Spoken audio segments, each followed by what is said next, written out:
All right, everybody, thanks for joining in once again. This episode, I'm going to go ahead and straight up admit it at the very beginning that we are talking about a movie that I personally picked this episode. And the reason why I picked this particular movie was I was watching one of these videos on YouTube that was titled something like the 10 most underrated movies of the 2010s or something along those lines. And I was like, oh, cool. Well, let me watch this. And most of the movies in the list I had heard about, but there was one particular movie in the middle that they were talking about that I was like, okay, that sounds kind of interesting. And so I was going to check it out, but then I remembered that me and you had a discussion like a long time ago, like probably 10 years or more now, where for some reason we were talking about conspiracy theories. And so I was like, oh, cool. Well, this will be a perfect movie for the show. So I didn't watch it beforehand or anything. I was just like, let's talk about this movie. And so here we are. We are talking about 2012's The Conspiracy. Yeah, I think I remember hearing something about this film. I mean, the cover art looked familiar. The like the horned character, right? And I think I was going to watch it at one point, but I never did. And we must have talked about something like maybe watching it way back when or something. If I did, I don't remember that. Okay. So, and this is why I'm saying I'm taking full credit for this, is because I'm going to go ahead and throw this out there to begin with. This movie was not something that, let me say it this way, this movie was completely different than what I was anticipating. I wanted something different out of this movie. I didn't even realize that the format of the movie was the way that it was. But I didn't like this movie at all. And I'm going to even say this at the beginning of the episode. I'm not going to save it till the end. I was going to save it till the end. But I'm going to label this movie with this label at the beginning of the episode so it's everybody's aware of it the entire episode. This is the worst movie I have ever seen. Really? Worse than Zombies. What? Are you serious? Yes. This movie lost my interest so fast. I disconnected with this movie in the middle of the movie. I can't tell you how the movie ended. And the only reason why I know the movie was over was because wherever I was watching this at, Tubi or whatever, flipped over to the next thing. And I looked up and I was like, oh, cool. Okay. So, I mean, it's not going to be much of a review from my part other than I did not enjoy the movie. Interesting. Okay. Let me ask you this. Are you a fan or you have any interest in conspiracy theories? Not really. So I think, that was a big turnoff to me.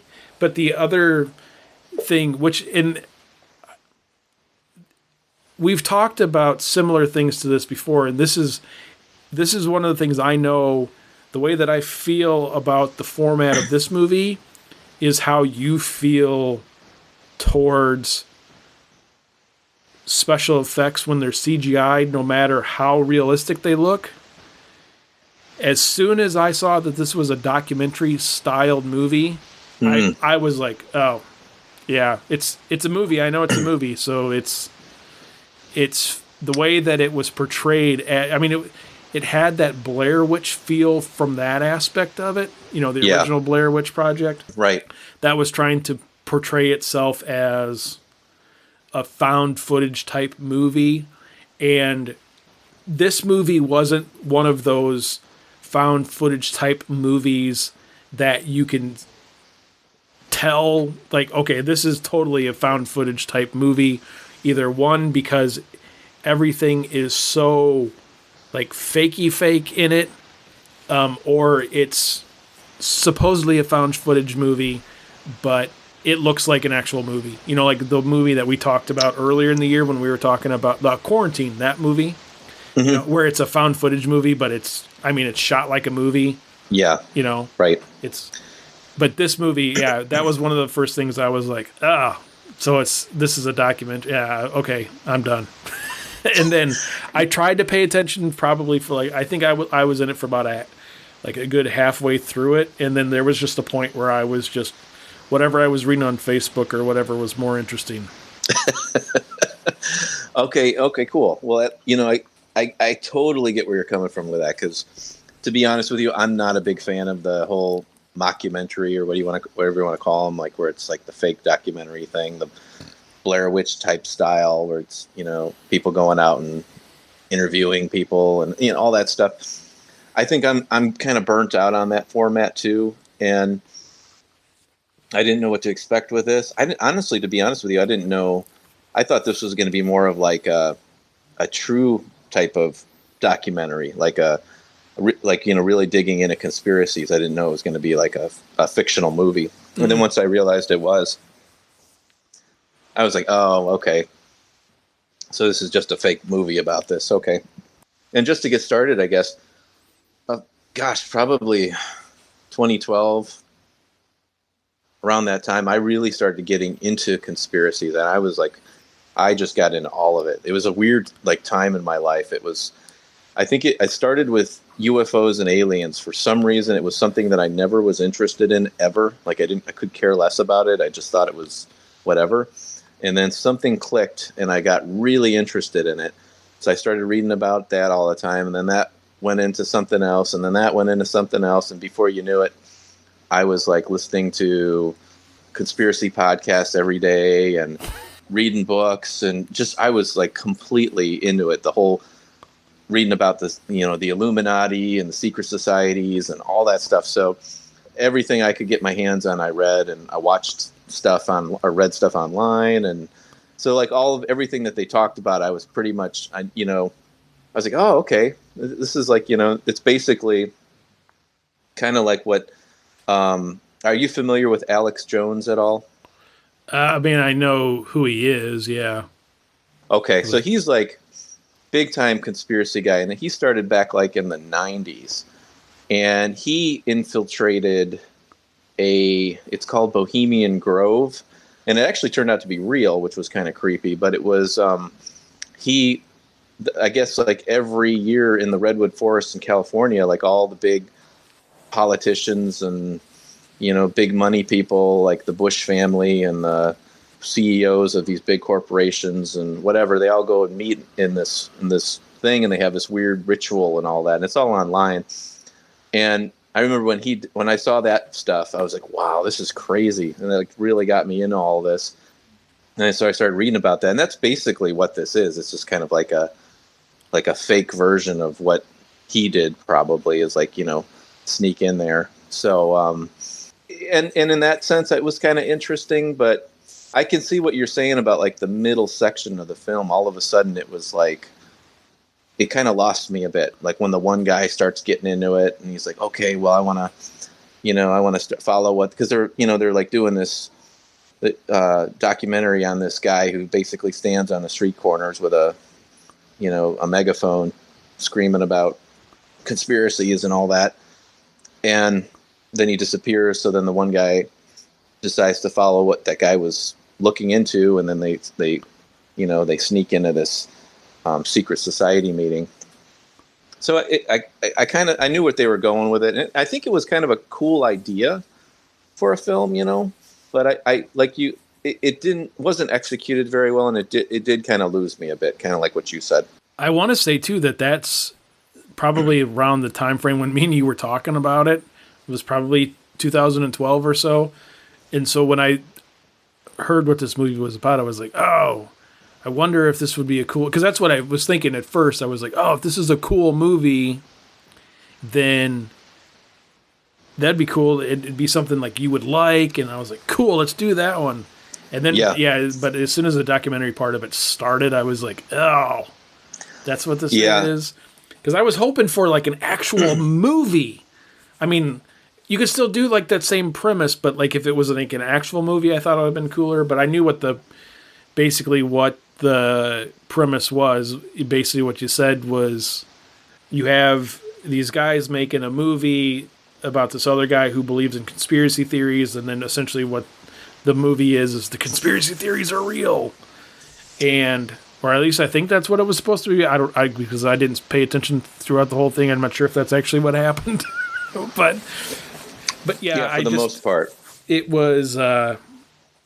It definitely was not my cup of tea. I will say that. Yeah, again, I'm burnt out on conspiracy theories. I just was so into it for so long, and I think you get to a point where okay, there's nothing else to read here. I'm done. You kind of step away, and so it was kind of cool to kind of go back into that world and watch a movie about that. But like you said, the whole documentary, fake or mockumentary kind of thing was sort of a turnoff for me too. Because I see a lot. There's so many films like that now. It's nothing original anymore, and it's kind of lost it for me. I don't like how. I think you were kind of mentioning how it's a movie, but they're doing it like a documentary. So you can tell they're acting or they have to do certain things to carry the story along, right? And they do it in that sort of documentary way. And to me, yeah, I'm so burnt out with that format. That and found footage. And all of that, that's just no more of that. I would have liked, I think what I was hoping for was that this was going to be an actual real documentary about conspiracy theories, where it was they were looking into the real deal instead of just a fake one. But so yeah, I got lost along the way too, where I just kind of, it's yeah, whatever. Oh man. It was really, really bad. I mean, now I will not say though, it is nowhere nearly as bad as Zombies. I mean, yeah, Zombies makes this movie look like The Empire Strikes Back, in my opinion. No. Zombies is. I think there was one point during the movie where I was like, oh, I wonder if Zombies is playing anywhere. Maybe I could watch that instead. Yeah, no, I will not go there. I can't go there with that. I can't give it that bad of a score. I don't think I ever walked out of a movie theater, but I'm pretty sure I would have walked out of this one. I did that once. Did I? Do you know what movie I actually walked out on? It was when I was married at the time, and my wife and I went out on a date night, and I was kind of looking forward to it. And paid the money, this was a good theater. This was they didn't have the fancy seats at the time, but watched about 15, 20 minutes of it, and I was like, let's go. This is horrible. It was the remake of RoboCop. Oh. This is terrible. This is not RoboCop. This should never have happened. This is an abomination. And I don't think I ever saw that whole thing. I never went back and watched it. It was just so bad compared to you watch that original RoboCop. This was just garbage. Yeah, I don't know that I ever walked out of a theater, and I've seen some movies in the theater too. But I remember one time we didn't walk out of it, but this is a true story because my cousin, well, my aunt and uncle, my cousin lived there too, but it was my aunt and uncle's house. They lived in this little town in central Illinois called Elmwood, and I don't even know how many people are there. There's nobody really lives there. It's outside of Peoria, probably half hour, 40 minutes out of Peoria or something like that. Mm-hmm. And just this little tiny town. I don't know if they still have a movie theater there, but they did when we were kids. And it was a one screen theater, I should say. And that was all that was to do in this little town. And there wasn't cable in this little town even when I was a kid. It was really weird. It was out in the middle of nowhere. But anyway, there was a one screen theater in town. And when I was staying with my cousin and stuff, we would go see movies all the time. And we always went and saw everything at least once. But we went and saw Beetlejuice. I mean, I saw Beetlejuice I don't know how many times. I probably saw it every day while it was playing at this theater. So probably whatever that is, probably 14 or 21 times or something. Just like while it was playing there. But anyway, me and my cousin alone, the two of us, we were like, whatever, 12 years old, or I don't remember what year it came out in. But we walked down to the theater and we went and saw Driving Miss Daisy. Why did you see that? Yeah, because it was what was playing. We didn't know what it was. We were like, cool, let's go check it out. Nice. And yeah, sat there and watched the whole thing for like whatever, 2 hours or whatever, like 12 years old or whatever. Damn. So I don't think I funny. ever walked out of a movie, but I would have walked out of this one for sure. But yeah, it was bad. But speaking of theaters though, like, were you ever one that like snuck stuff into theaters? Oh yeah. Yeah. Back in, having 3 kids and, I remember, packing the pockets with, Coke cans. I mean, we'd always buy like the popcorn. I think it was just like maybe we brought like some canned Coke in every once in a while. Yeah, so we never would do it to the little mom and pop theater that's here in town, but like if we'd ever go to like the big like AMC, even, I mean, not all the time, but even up in, like you were saying, up until like when if you're going with 4 or 5 people and then all of a sudden it's, $50-$60 just to go to the movie. Oh yeah. Really pricey.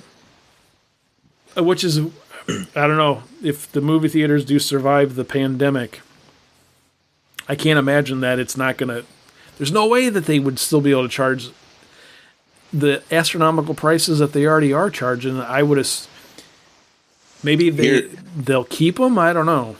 Here's my thought. This is my true opinion about this. Somewhere in mid to late 2021 to 2022, movie theaters are going to come back big, and their prices are going to probably be more, but everybody's going to pay for them because everybody's going to want to go see movies there again, and it's going to destroy streaming, and it's going to be like, it's going to almost go back to the old school where nobody wants to watch movies in their homes anymore. Oh, it's going to completely reverse back before like VHS and all that. You are hoping for something that's never going to happen. That's my thing. Yeah, that's what you're hoping is going to happen. Dude, I totally miss you and I went to movies like twice a month. We were like there, like we saw like everything that came out. I mean, I miss that. Like it was like I mean, we got to see some great stuff. Yeah. See, I, for one, don't miss going to the theaters, but... Really? Like, I mean, we could still hang out and watch movies, but it doesn't have to be... Because that's the thing, where, I mean, and you see this online when you read, when people talk about it, especially now, because of Warner Brothers saying that in 2021, all their movies are going straight to streaming, even if they go to theaters. They're going straight to streaming the same day. And so there's like 2 pieces of it. Or 2 sides of the fans. There's people like you that are like, oh man, I miss going to the movies so much. And then there's the other side of it where people are like, yeah, I don't really miss the whole, like, okay, it's date night, let's go to a movie and sit in a dark theater and watch a movie, and it's $50 for 2 people to go to a movie. It's going to be more, I think. But I would rather, like just hang out at home and watch a movie, or go to, go to somebody else's house and watch a movie rather than go to a theater and drop $15 to get into the movie, and then you have your $15 popcorn and your $12 soda. I get that, like and there's a lot of good experiences watching a movie at home. I mean, especially like, well, nowadays it's a little different because there's so many distractions. But I remember back like in the video store days when you'd go and you'd rent a movie and you'd watch it at home. And I think that's great. You sit around with your family or friends watching movies. That's awesome. So I definitely don't want the home thing to be like removed. But nowadays, because of phones and because of all the distractions, it's like the movie theater. Well, before I even go to that, I think the movie theater experience is so important for certain films. You know, there's some films, sure, you know, it's kind of more of like a rental. I get it. Like, you know, like I don't think I'd go see Puppet Master in the theater. You know, I don't think I need to see that. But I would not want to go see like something like a new Star Wars movie, you know, straight to streaming. You know, I want to see. There's some movies you just got to see with, like, you know, you're in this environment with a crowded house, and it's dark, and you know, it's like this experience. And I mean, I remember as a kid, like just how exciting it was to get into that theater. I mean, back in the day, going to the Dunes and seeing Raiders of the Lost Ark and Indiana Jones and Jaws 3D and Ghostbusters. I mean, all these movies, and it was just like, it was such an experience to see it. I'd hate to see that, to, you know, be taken away permanently. Yeah, I don't know. We'll see. I don't know. The other thing that I think is funny with like some of these theaters is because, I mean, there's two sides of that. One is the theaters are open now. I mean, if people are really dying to go to the theaters, they'll go to the theaters, I think. Not everybody, but I think some people would. But is the whole drive-in thing, because I was just reading a story yesterday, there's a drive-in somewhere that they were adding like another screen. Mm. And I'm like, okay, that's kind of cool until everything goes back to normal, and then you're going to be on the brink of closing again. True. I mean, yeah. I think there's a lot of people that, I mean, especially in some of the groups that we're in and stuff, I think there's a lot of people that honestly are a little delusional when they're like, the drive-ins are back. And it's like, no, I mean, they're here for this year. They're not back. Right. I know that Sean Clark and Christopher Nelson have been going to drive-in. They're watching.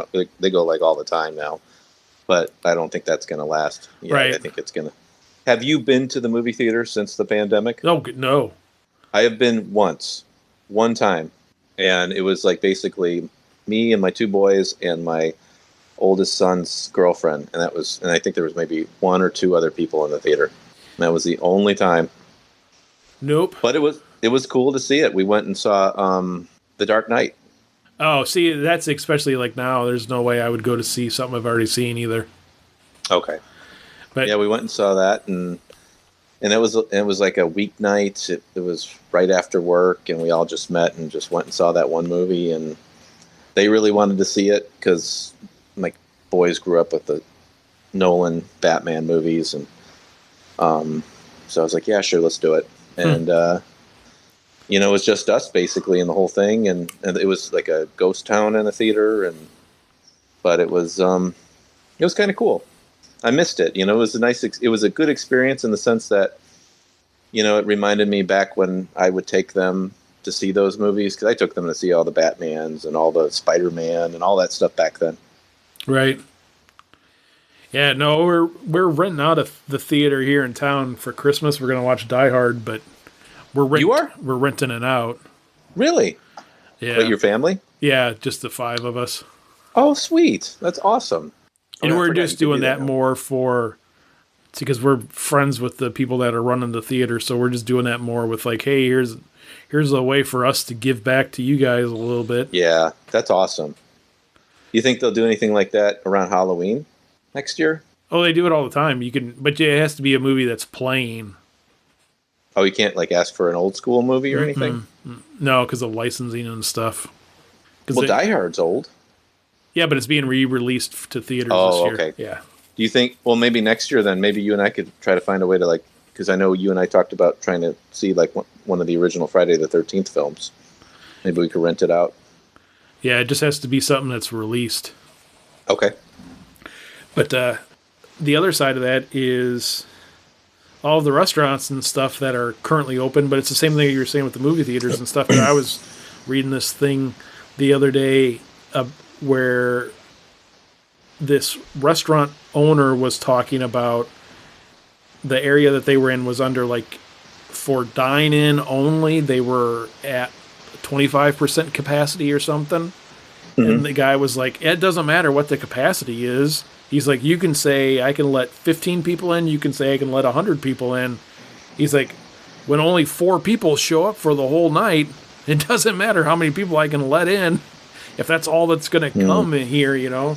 So I think that's the other part of that too is my biggest complaint about it being December when finally one of the theaters or one of the movie studios were like, all right, instead of keeping delaying these movies, let's go ahead and start releasing them.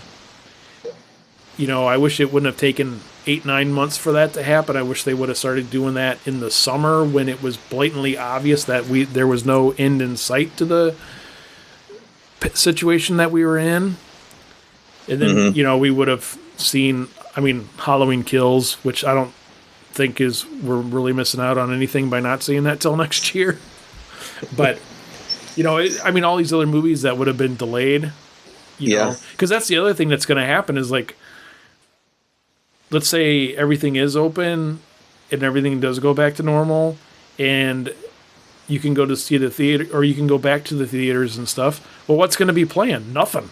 Because, I mean, nobody's been making movies. True.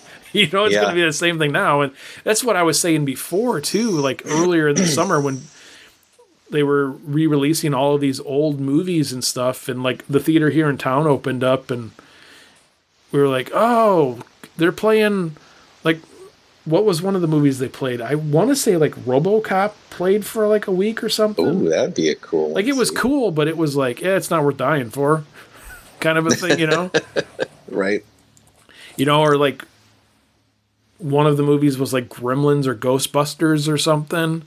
And I was pass like... on those two. Well, yeah, and I was like, why would I pay to go see a movie that I have, like, on VHS and Blu-ray and... you know, is readily available on, 8 streaming services. Yeah. I mean, there's some things that are cool, definitely seen on the theater. Like, I remember, like, when we saw Halloween. That was cool. That was pretty cool. And I've seen... that had to happen eventually. I had to see that movie in the theater. I saw... Like, I've seen Night of the Living Dead on the big screen. I've seen The Shining on the big screen. I've seen The Thing on the big screen. I've seen a bunch of movies, like old movies and stuff, and it's really cool seeing them on the big screen. But it is, yeah. Yeah. I don't know. I still got to see Jaws on the big screen. That's on my list. I got to see that one. Yeah, that'd be cool. That'd be really cool. That'd be cool to see that in one of those showings that they do like every summer. Yeah. They show it like drive-in style, but you're like floating on an inner tube like on a lake or something. Yeah, that would be cool. Yeah, I want to see Jaws. I want to see one of the one of the early Friday the 13th movies, like first 4. And I'm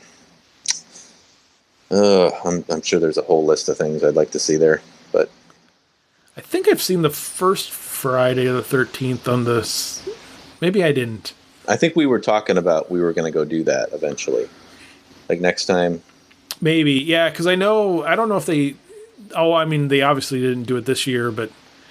I know, like, the past couple of years, every, like, Halloween, they were just doing that where they weren't, like, necessarily Halloween-themed movies, but they were showing, like, classic horror movies and big screens.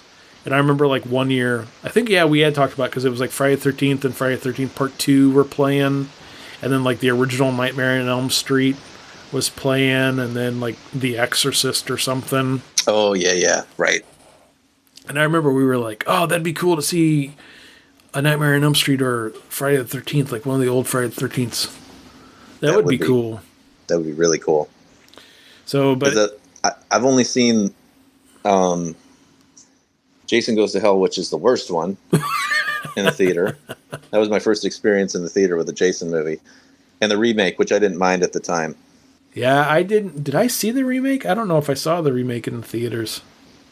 Yeah, that came out like back to back with like My Bloody Valentine 3D, and in the theater. I think it was like the same year, like the year after, something like that. And I went to both of those movies alone too. It was kind of funny.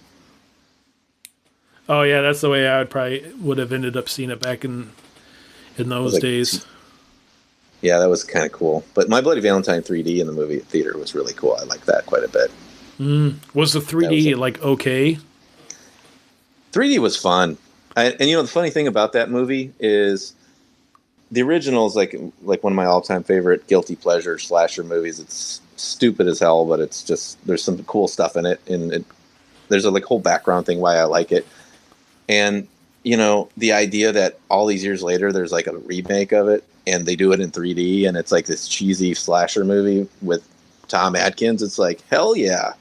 I was like totally like excited about that. Yeah, the 3D was what it was. I mean, it was. I think it added to it. I think it was fun. They filmed it for the 3D too. It wasn't like one of those afterthoughts, like, oh, let's do this one in 3D.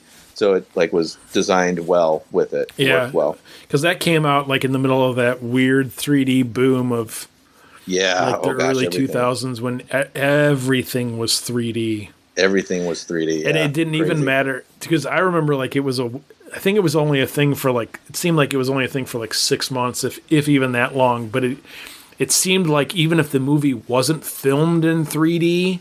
It seemed like every movie theater that had the ability to show stuff in 3D had, like every movie was like in whatever regular D, and then there was a showing of it in 3D too. It's like, oh, cool. Mm-hmm. Yeah, let's go watch Love Actually in 3D. That sounds great. Oh, too funny. But I remember seeing like, I remember seeing like, a bunch of cartoons in 3D, which at the time was because I had, littler kids, so we were going to the movies, and of course we were going to see, like, I remember, like, what was the one that was really good? How to Train Your Dragon was actually, like, really cool in 3D. Okay. But, yeah, I remember seeing one of the Saw movies in 3D. They did that. That's right. I mean, it was just called. I think it was called Saw 3D. I think.